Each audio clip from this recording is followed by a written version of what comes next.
Hi, everybody, and welcome to the Dr. Psych Mom Show.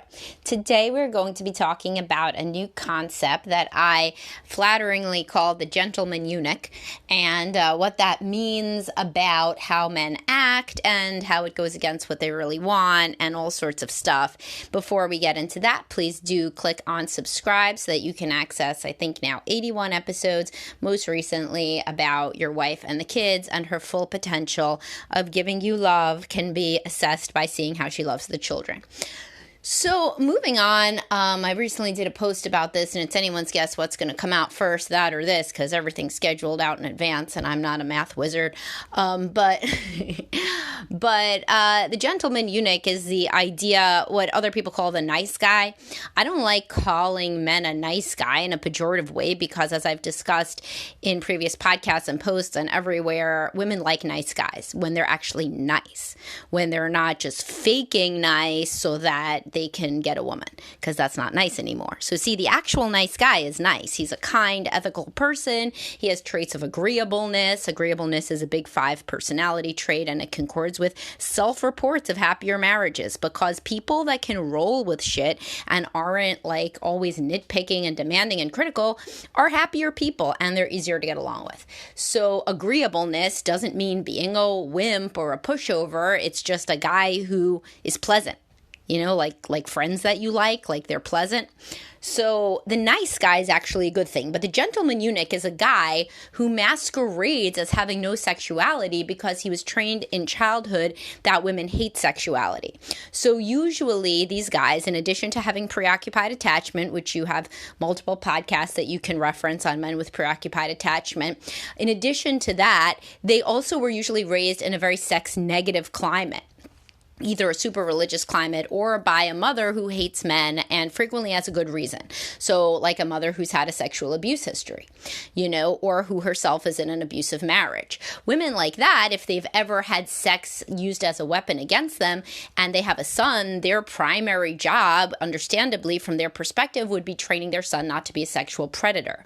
But they often go too far in this direction and instead shame a man or a boy when she is with him for healthy developing sexuality. And basically saying never treat a woman like a whore and never just use a woman for her body and always be nice and don't be all about sex, don't be an animal, don't be, basically a predator.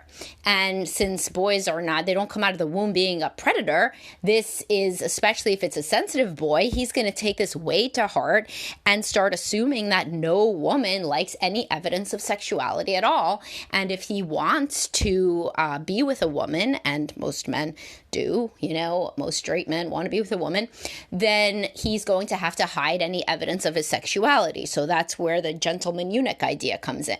So right from the beginning of dating app messaging, which is mostly where people meet people nowadays, or in the first exchanges, the gentleman eunuch guy, he never talks about sex. He doesn't talk about sex. He doesn't talk about her body. He doesn't want to even get close enough to talking about her body that he would even say that she's attractive.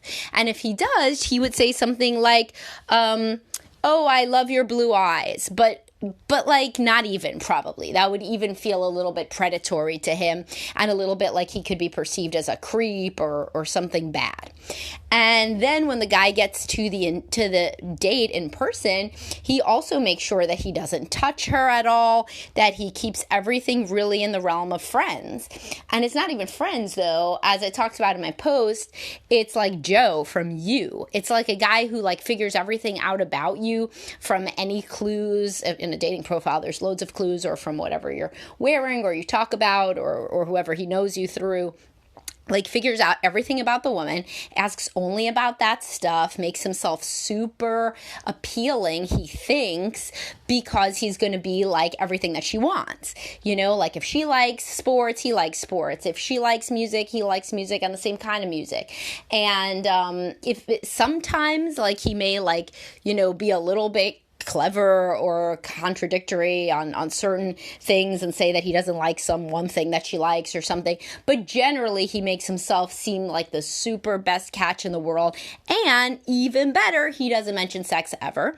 So in his mind, she can put him in the bucket of these like douchebag bro guys who are like creepy and only want sex.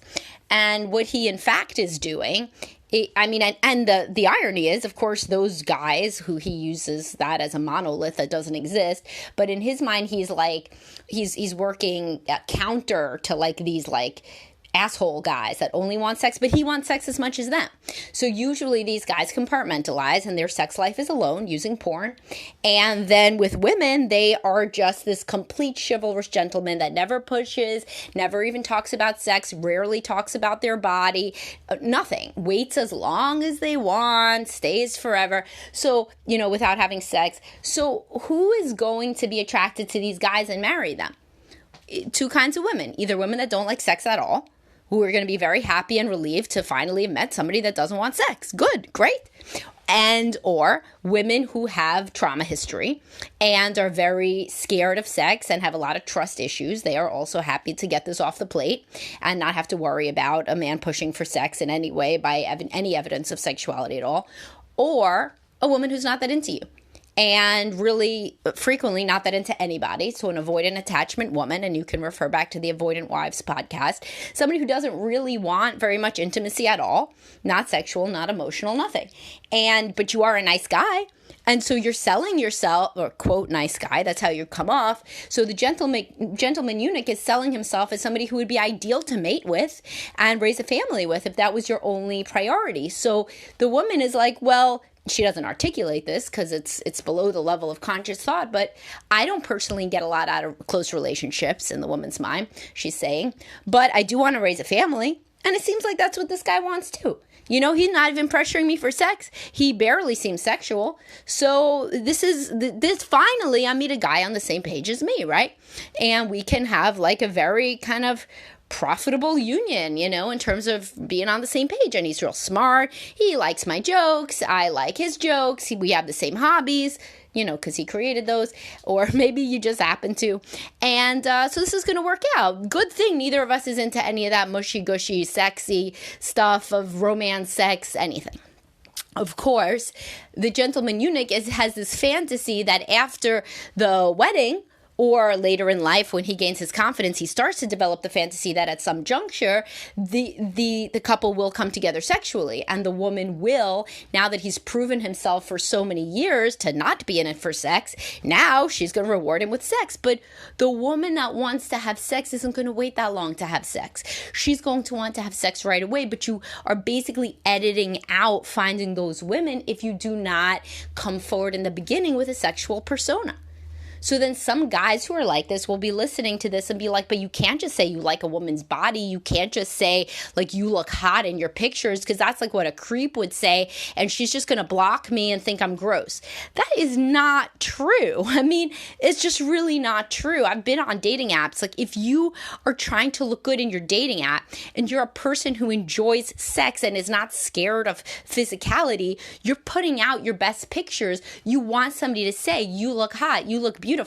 You look amazing in that dress, in that picture, and on a first date, you would also be wanting somebody to say, wow, you look great, even better than your pictures, I didn't think that was possible. You look even better.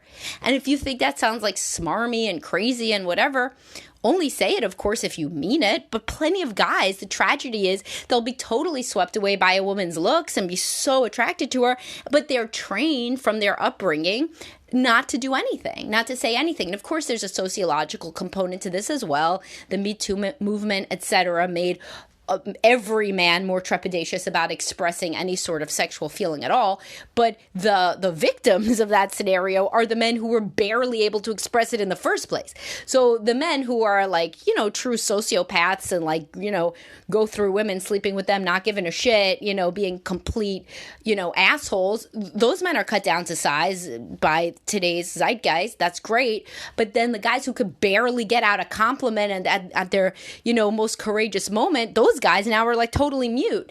And if they were raised by a parent who is very anti-sex and they saw no sex at home or evidence thereof, not that you're supposed to see your parents have sex, but a romantic, intimate relationship that you get little glimpses of that assures you that adult sexuality is normal and healthy. If you didn't see that and you were explicitly told not to act like a predator or implicitly told, then those guys in today's sociological, milieu are absolutely mute and never say anything about a body, never say anything even barely about a girl being pretty, and have just completely desexualized themselves, which is why I say eunuch, right?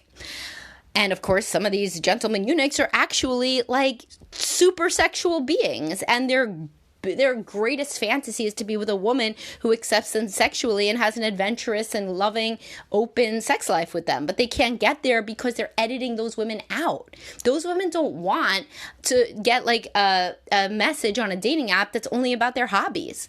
That shit is boring. Like, if and you know what I mean, if you're the one who does this, like where you comb through the woman's profile. Oh, okay, so she liked, The Sopranos. So I'm going to have a Sopranos joke. And now I'm going to, just for the hell of it, I'm going to go back and watch The Sopranos again so that I can have something else pithy to say about The Sopranos.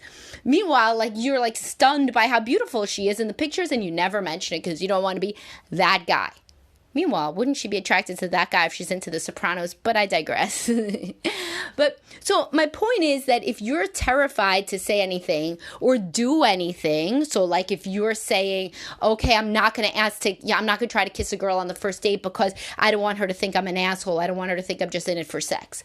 So then that goes to, I'm never going to ask her to come back to my place. I'm never going to touch her on the leg or put my arm around her. I'm never going to do anything. Basically, what you're saying is I am making myself only attractive and appealing to women who don't like sex because I am completely eunuchifying myself, if that's a word. And the women that would be more into sex would be like, why didn't that guy even kiss me? Like, he must just not really be into me or into like hooking up at all, and those women would become uninterested or just become friends. So you're kind of friend zoning yourself because you're not making it a real flirtatious atmosphere. Instead, it's just this kind of like cerebrally flirtatious atmosphere in which you act very clever or funny or something, but not like a sexual entity. And then, of course, as I've said, the only women that remain are women who are very relieved that this is the case. That to be with a guy who doesn't seem to like sex. So then you're selling yourself as a guy who doesn't like sex. And later on, some of these men who have no introspective capacity because they've not gone into therapy yet or maybe never will, or not really thought about things, they say that the woman bait and switched them because they had sex a few times in this tepid way during the courtship, and then it totally dropped off after marriage and kids, right? But the reality is the man himself did not seem to prize sex very much, never really discussed it as a variable that was important to him, didn't try to expand the boundaries of their sex life in any way or be some sort of engine toward a more adventurous sex life. So really, yeah, in the beginning, her hormones were raging. And so, it was fine to do it a couple times, or whatever, once a week.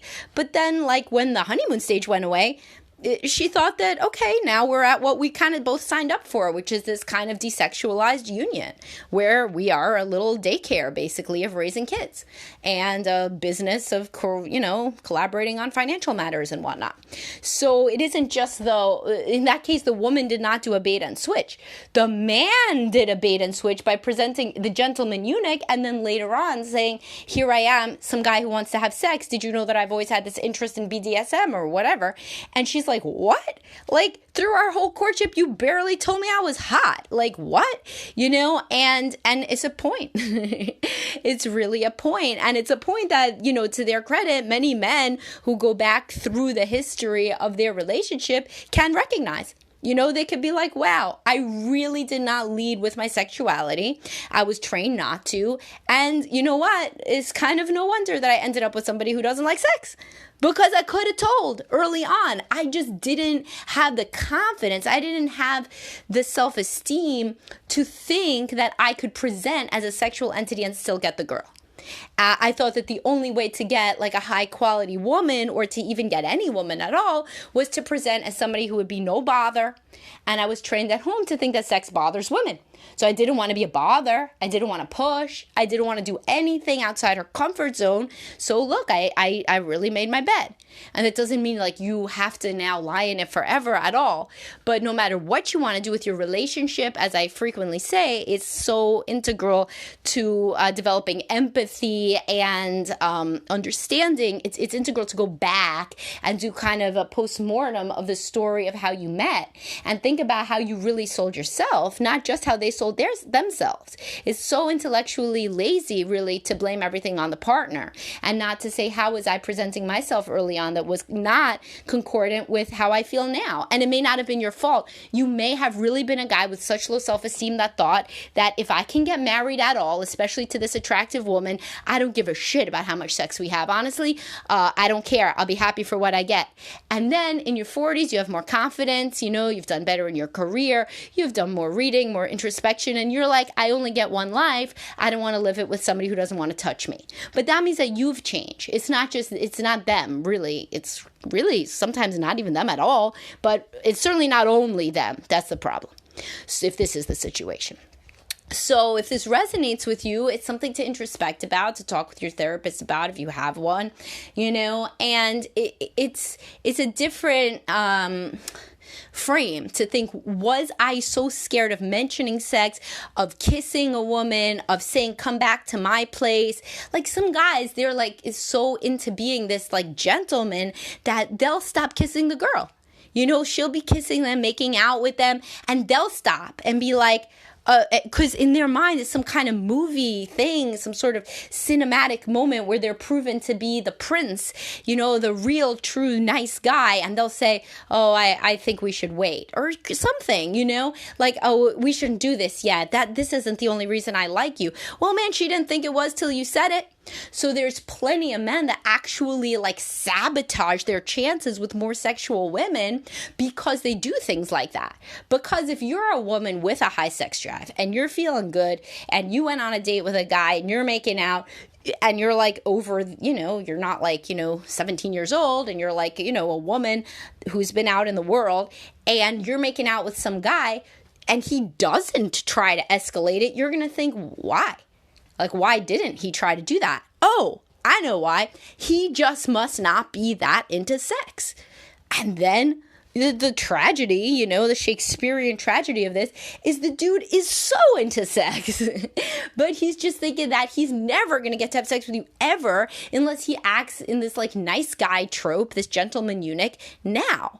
But then the only women who are going to stay around and be interested are self-selected, the women with low sex drives. So you see how this truly manifests into this sabotage of your deep core sexual self. You're being disingenuous by putting on the cloak of this nice gentleman eunuch guy, and in reality you are being disingenuous and you are selling your sexual self upriver and you're throwing it under the bus, and whatever other cliche I can say, you're just not being like, you're not being kind to yourself because you're getting rid of the possibility of being with the type of woman that is compatible with you. And instead, you are acting as though you're something you're not. So then you're going to get somebody that isn't compatible with you. They're only compatible with the persona. And then you're setting yourself up to be miserable later. So if you are single and you find yourself, so post-divorce or whatever, you find yourself adopting this persona, get rid of it immediately unless you really are done with sex and you don't like sex, and then I don't really know why you'd be listening to this podcast. But if you're a guy who likes sex, yes, you should lead with that right away. Yes, you should right away be like, you're so beautiful. Wow, you look awesome. You look so hot in that dress, in that picture, or whatever. And yes, you should be trying to kiss on the first date. You should be trying to go home with them as soon as they will. Of course, they don't have to say yes to you right away. She could say no. Like, remember, women can say no. I mean, like, but the guys that I'm addressing here don't have to be told that, like they think the woman's saying no when she's saying yes, like the opposite. So yes, you should be trying to kiss a woman. She knows how to say no. If you want to ask, can I kiss you? Because we're in this day and age where that's supposed to be done, apparently, then ask, can I kiss you? It's better than just offering like a hug. A hug is the end of romance. I mean, unless you're dating, then you can hug as much as you want.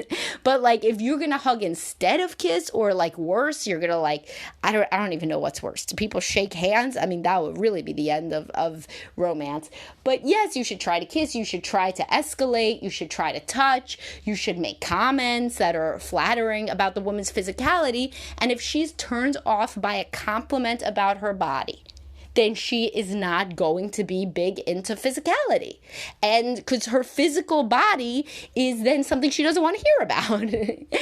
So it's like saying, like, I want to date a woman who very much values intelligence, but if I say something to her about, wow, it's like really amazing, you graduated summa cum laude from Harvard, she's like, well, that's some bullshit. Like you would be like, what? Like, I thought we were like, both on the same page with that would be impressive. So you want a woman that would welcome and reciprocate with a comment about your looks. Ideally, that would be great.